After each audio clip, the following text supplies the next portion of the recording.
Hello everybody, welcome back to my YouTube channel.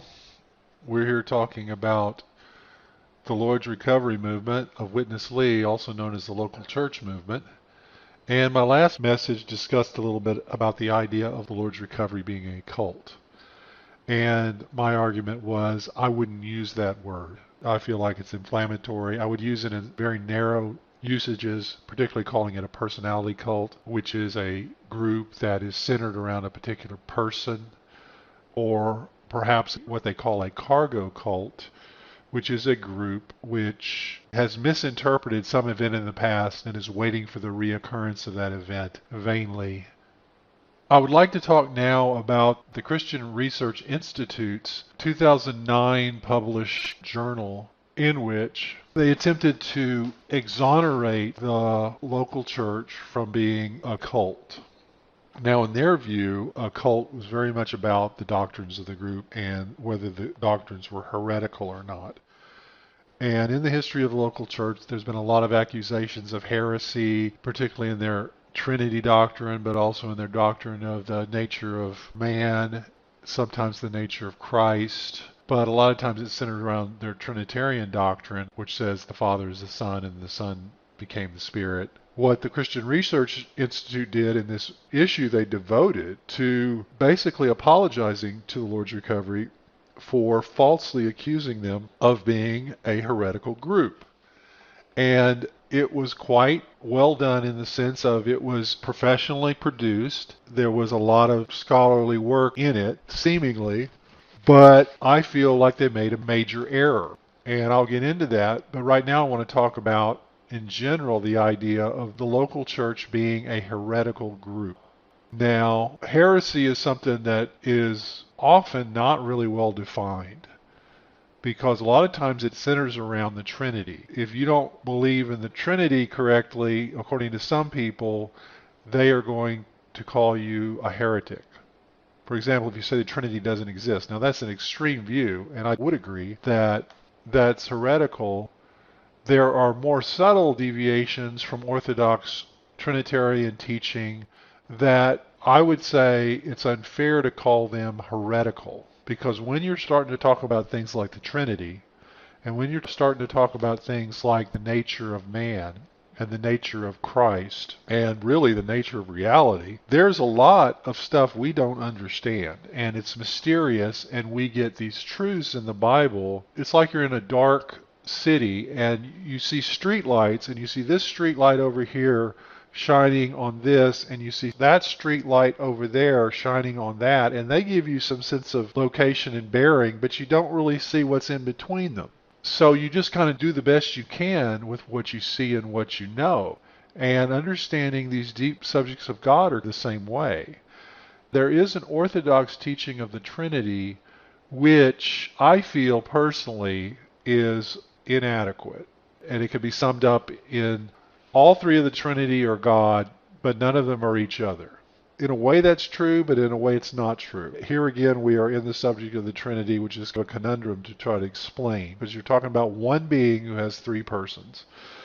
And I have my theories about it, and a lot of people have different theories about it, but I do not feel like the Lord's Recovery is heretical in its Trinitarian teaching. I feel like they are imbalanced in their emphasis, but I do not feel like they are heretical. I feel like the Trinity shows us two things.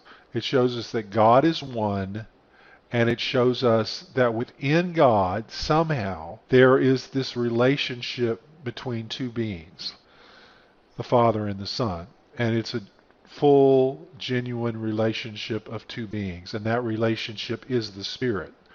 And the Spirit is God. All three are God, and the Trinity is God's relationship with himself somehow, but also somehow in God's relationship with himself, it is also a relationship between two people. That's all I can say about it. I don't even know I can say I understand that, but that's what I see. And my point in saying that is there's the side of the unity of the Father and the Son and the Spirit, and there's the side of the relationship between the Father and the Son, which is realized in the Spirit. And this relationship is what the local church abandons in their emphasis of the unity. And this is reflected in their culture because their culture is not very relational. They downplay relationships. They downplay friendships. They downplay getting close to others. They downplay basic human interaction. And I believe part of the root of this is the fact that they do not appreciate the relationship between the Father and the Son enough. I will get more into that later, but I wanted to say that just to give you kind of a view of how I view the local church and their beliefs. Now, I believe they are off on some of their basic teachings. For example, they're teaching that Satan is indwelling human bodies. There's just not enough evidence to say that, and frankly, I find it kind of creepy. But Witness Lee liked it because he liked things to be in symmetry. And he said, well, God is in our spirit, so Satan must be in our body. And they're fighting it out in our soul. And it's all very neat and tidy and everything, but I don't think the Bible supports it. Would I call that a heresy? I don't know. There's another teaching, which is the teaching of man becoming God.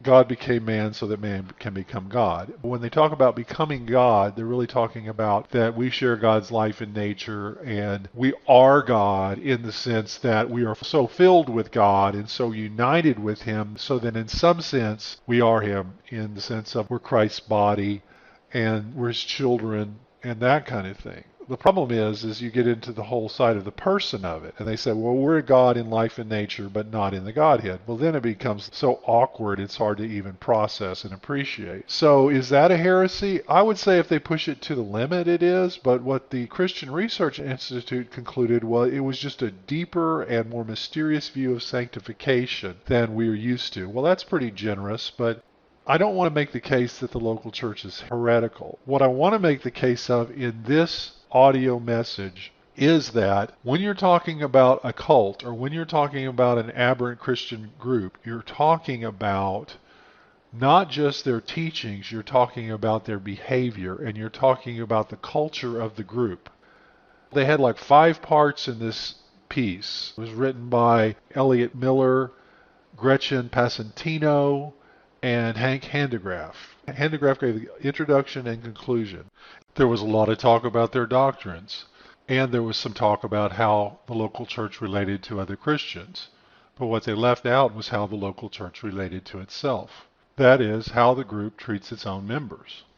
There was no real discussion of the cultural practices and attitudes of the Lord's Recovery, and it wasn't until the very end, in his conclusion, that Handegraff began to mention the sociological aspect of the Lord's Recovery. He gave it only 1 paragraph, and he basically just waved his hand and said, you can't call them a sociological cult because a sociological cult has real threatening control. He said, I quote, it is unconscionable that the local churches have been uncharitably lumped together with sociological cults involved in the most heinous activities conceivable.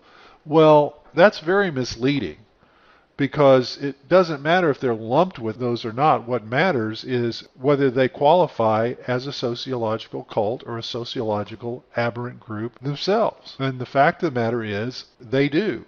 And I've already made the case that they have a controlling culture.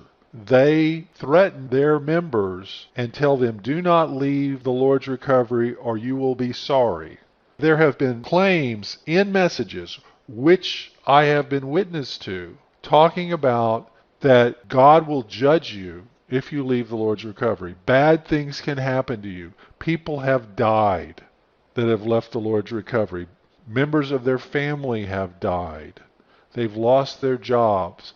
They don't go on with the Lord. No former Lord's Recovery member has ever become a great spiritual person.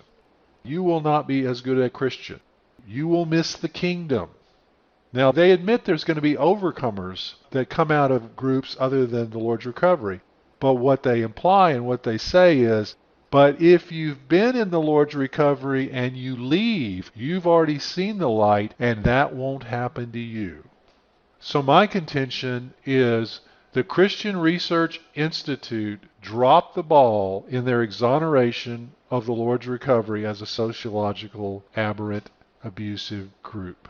They did not do their homework on that side of it. They spent their whole time talking about doctrines and heresies. They also talked about lawsuits. but they did not even close to adequately discuss the subject of the abuses of the leadership trying to control churches, calling churches rogue churches, sending agents into churches to stir up dissent and to create loyalty to the Living Stream ministry within the ranks of a local church so that they will turn on the elders of that church and kick them out and replace them with LSM loyal elders. All this stuff has happened. They did not discuss the whitewashing of history. They did not discuss the crossing out of the history of people that have left the movement and treating them like they never existed.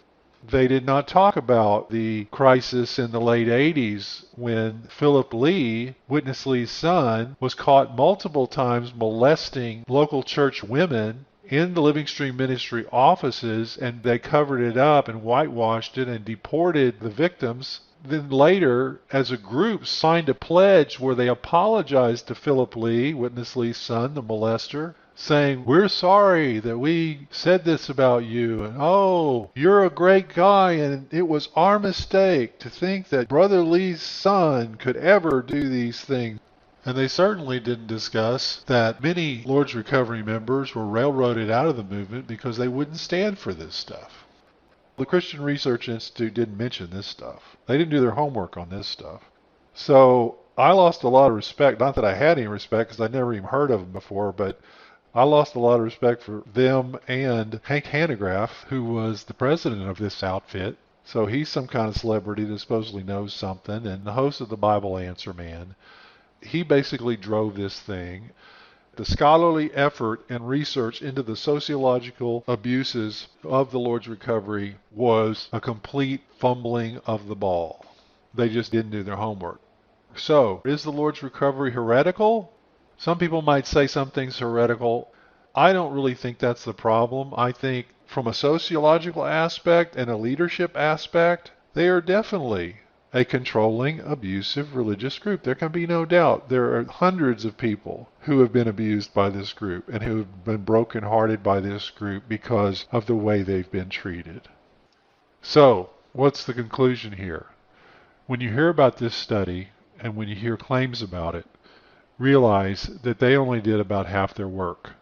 All they studied was the teachings of the local church and the behavior of the local church toward other Christians, such as the lawsuit aspect. They did not talk about, in any kind of adequate way, the way the local church behaves within itself, the cultural aberrations within the local church itself. So that's it for now. Thanks again for listening. Take care.